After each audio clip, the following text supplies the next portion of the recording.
গেল মাসে বেজিং সময় দুপুর 2:37 একটি স্মার্ট ড্রাগন 3 বাণিজ্যিক রকেটের মাধ্যমে 7টি স্যাটেলাইটের একটি গুচ্ছের অংশ হিসেবে এটিকে কক্ষপথে স্থাপন করা হয়েছে। প্রাকৃতিক দুর্যোগের সময় মুহূর্তের সিদ্ধান্তই জীবন বাঁচাতে পারে।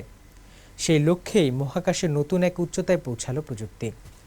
চীন প্রথমবারের মতো এমন একটি কৃত্রিম বুদ্ধিমত্তা সমৃদ্ধ স্যাটেলাইট উৎক্ষেপণ করেছে যা পৃথিবী থেকে সংকেত পাওয়ার অপেক্ষায় না থেকে নিজেই তথ্য বিশ্লেষণ করতে সক্ষম।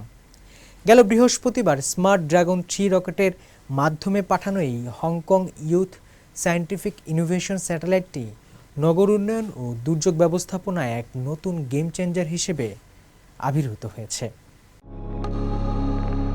টেকসই নগর উন্নয়ন এবং প্রাকৃতিক দুর্যোগ মোকাবেলায় এক বৈপ্লবিক পরিবর্তন আনতে মহাকাশে পাঠানো হয়েছে বিশ্বের প্রথম কৃত্রিম বুদ্ধিমত্তাযুক্ত earth observation satellite Hong Kong youth scientific innovation.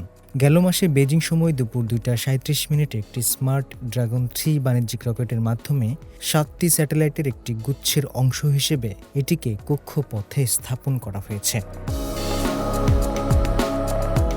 স্যাটেলাইটগুলো পৃথিবী থেকে পাঠানো সংকেতের উপর ভিত্তি করে কাজ করলেও এই স্যাটেলাইটটি নিজস্ব লার্জ স্কেল এআই মডেল ব্যবহার করে সরাসরি মহাকাশে বসে তথ্য বিশ্লেষণ করতে সক্ষম। এই রিয়েল টাইম ডেটা প্রসেসিং ক্ষমতাকে দুর্যোগ মোকাবেলায় একটি গেম চেঞ্জার হিসেবে দেখছেন বিশেষজ্ঞরা। কোনো বিপর্যয় ঘটলে মুহূর্তের মধ্যেই সঠিক তথ্য সরবরাহ করে এটি উদ্ধার কাজ ও প্রয়োজনীয় উপাদান মোতায়েনকে আরও দ্রুততর করবে।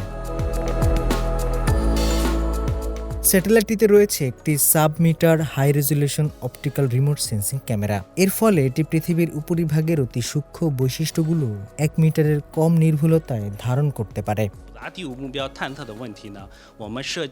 আমরা হংকং এবং গ্রেটার বে এরিয়ার ভৌগোলিক ও পরিবেশগত অবস্থা নিখুঁতভাবে পর্যবেক্ষণ করার জন্য এই বিশেষ ক্যামেরাটি ডিজাইন করেছি।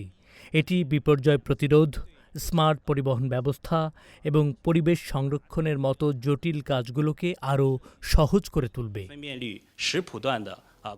এই স্যাটেলাইটটি হংকংয়ের প্রথম আর্থ অবজারভেশন স্যাটেলাইট, যা হংকং বিশেষ প্রশাসনিক অঞ্চল সরকারের ইনোভেশন অ্যান্ড টেকনোলজি ফান্ডের তত্ত্বাবধানে তৈরি। চাইনিজ ইউনিভার্সিটি অব হংকং এবং এআই স্যাটেলাইট ইন্টারনেট প্রযুক্তি কোম্পানি এডিএ স্পেস যৌথভাবে তৈরি করেছে এটি। বিশ্ববিদ্যালয়টির গবেষক ও শিক্ষার্থীরা এই স্যাটেলাইটের ডিজাইন, গবেষণা ও তথ্য সংগ্রহের সাথে সরাসরি যুক্ত ছিল। ভবিষ্যতেও হংকংয়ে একটি ডেটা অপারেশন সেন্টার প্রতিষ্ঠার পরিকল্পনা রয়েছে, যার মাধ্যমে বিশ্বের অন্যান্য শহরের টেকসই উন্নয়নের জন্য তথ্য সেবা প্রদান করা সম্ভব হবে।